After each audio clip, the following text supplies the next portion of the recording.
Welcome back to Ahsoka, the show of lesbian struggles. Your villains are the best part. Sabine is completely immortal. Hera can't fly anymore. And the story is dumber than a bunch of banthas. Let's get right on into it, shall we? So, the lesbian struggle things, I can't help but feeling like there's still some weird energy going on between Sabine and Ahsoka. Like, I feel like the writers are trying to force like some sort of weird relationship going on there. Like, yes, you're trying to create a master and apprentice relationship, but it's nothing like what we've seen in the original Star Wars, the prequels, even the sequels, the Star Wars TV show. It's just weird, man. I'm not gonna lie. Like, there's a weird energy thing going on there that I mean, it's from Hollywood, dude, so I'm not going to be surprised if it turns out that Ahsoka is gay. Because I don't even know if Ahsoka's straight. I don't know if that's ever been confirmed. So, you know, maybe that's what happened. Maybe Ahsoka pushed Sabine away because she was getting emotional and she can't handle that. So, maybe that's what's going on. It's just weird, man. I'm going to be honest with you. So, and also the villains, man. Like the villains, if it wasn't for Balin being played by Ray Stevenson, honestly, I probably would have just dropped the show right away. The man just steals whatever scene he's in. It's just his presence, the way he delivers his lines. Dude, I could honestly just watch a show just on him. Get rid of Ahsoka, get rid of Sabine, get rid of everybody else. Just give me that dark gray Jedi show just focusing on him, and I could just watch that every day, man. Like, he didn't do much in the episode, that's true. But, dude, honestly, maybe I'm just hyping him up too much because he's the only one that looks like he has a pair of balls in this show, and he actually looks somewhat menacing. So, maybe that's what's going on. His apprentice, yeah, okay. She's wishy washy female apprentice. Yeah. But the main guy, I like. Morgan, okay, guess a witch of Dathomir is fine, but it kind of doesn't make much sense for the Empire because my understanding of Palpatine, he had Force users pretty locked down. If you're a Force user, you're gonna be a dark hand of his. I'm kind of surprised he let somebody get that high up in his Empire, but he let Thrawn in, so maybe there's that. Although that is after the fact, but I'm not going to go into any more detail of that.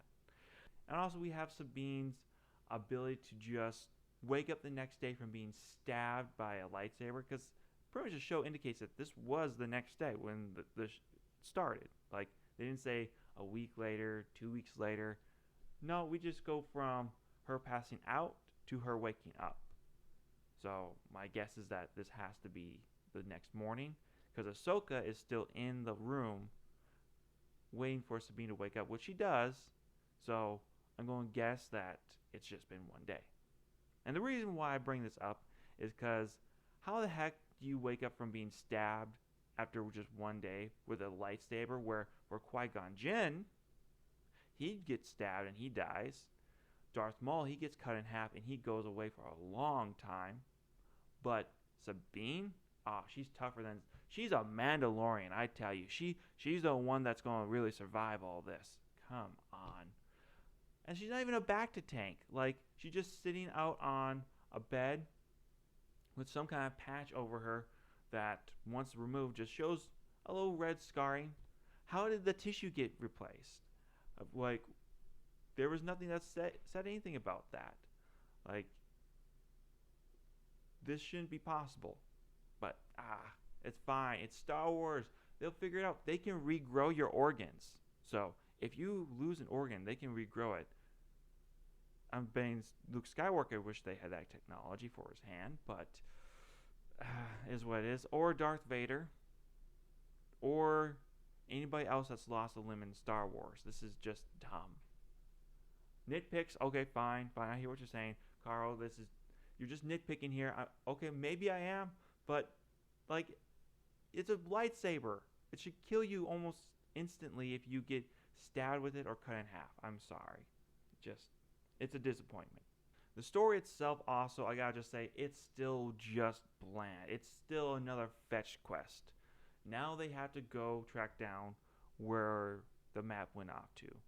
Thankfully, one of those droids is at Sabine's place, so Ahsoka goes, kills it, grabs it, brings it back, and Sabine is somehow able to hack into it. Don't ask me how, but she's able to do that. Also, Ahsoka's Jedi droid makes an excellent point. Hey, why don't we take this head of the droid you just killed into a more secure location or somewhere better than a hospital bedroom to hack into it. And everyone is like, oh no, it's fine. Ahsoka's like, we don't have time. We have to do this now. Why? Why do you have to do this now? Like, go into like a proper facility and hack into it there.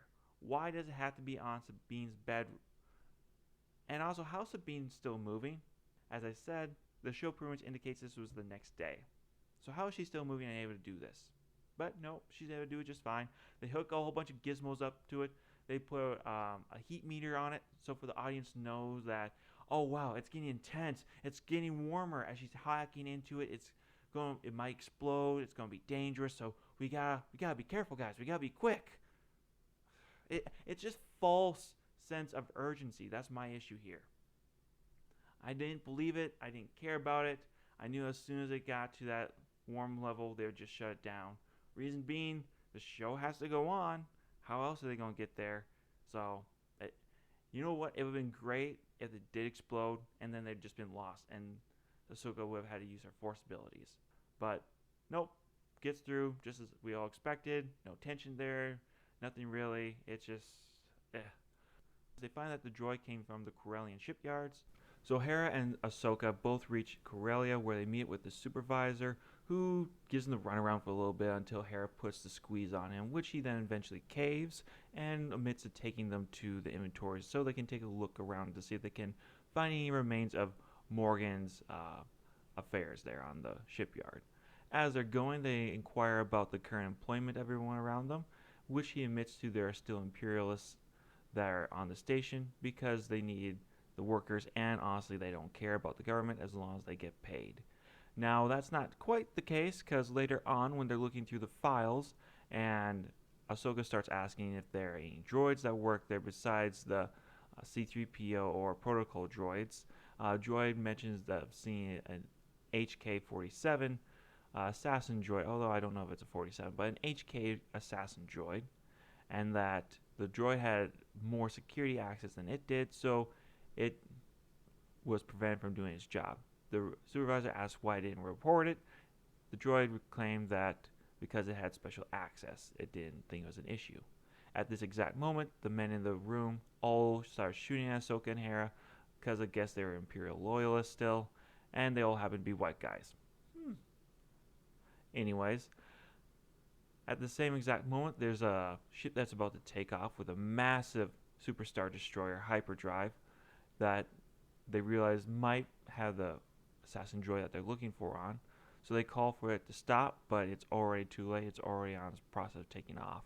Ahsoka takes off to go chase after it along with Hera.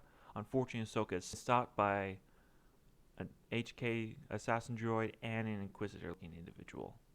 She fights them. The fight scene honestly is kind of lame, so I'm not going to really spend that much time on there. Hera, unfortunately, her flying is not all that great either. She's kind of lost a lot of her skill from what I can tell, because if Hera was still as best a pilot as she was in the cartoon, she would have found a way to fly in there and shoot the engines and start making that thing fall gradually down to the ground. But no, she's not the ace pilot that she used to be, because she's concerned about if she shoots the darn thing, it might fall from the sky and damage the whole shipyard below, which I get it, but at the same time, you're supposed to be one of the better pilots, at least according to Rebels you were, so where's that skill now? Anyways, they throw a tracker on it just before it leaves for hyperspace. For Ahsoka, her fight, it's still going on, it's still kind of boring. She's able to defeat the assassin droid, and unfortunately the Inquisitor with the double-bladed spinny lightsaber is able to chuck the lightsaber at her and escape, due to the Dark Apprentice showing up and saving him. Now, I will say, why didn't you add the helicopter feature, Dave Filoni? After all, why couldn't it just, hold it up and go, whee, flying away? Oh, because you didn't want to get mocked at and laughed at. Yeah, no, it's still dumb. Anyways, that's the end of that. Sabine then contacts Ahsoka, asking if she can come back, now with her full-on lesbian haircut, and so the lesbians can now be back together, so they can go hunt down where that hyperdrive went to. In the meantime, Morgan, Balin, the Dark Apprentice, and the other Inquisitor, I guess, are all having a meeting upon a hyperspace ring that will take them to where Thrawn is, the last component, that hyperspace from the Superstar Destroyer, is finally being installed, and they're about to leave to go find the Admiral. But until they can actually leave, Baylan is ordered to kill Ahsoka if he sees her, which he regrets because it'd be one less Jedi. That's pretty much it for the episode. Highlights. Once again, the ships. Beautiful ships. Love the ships. I absolutely adore Baylan.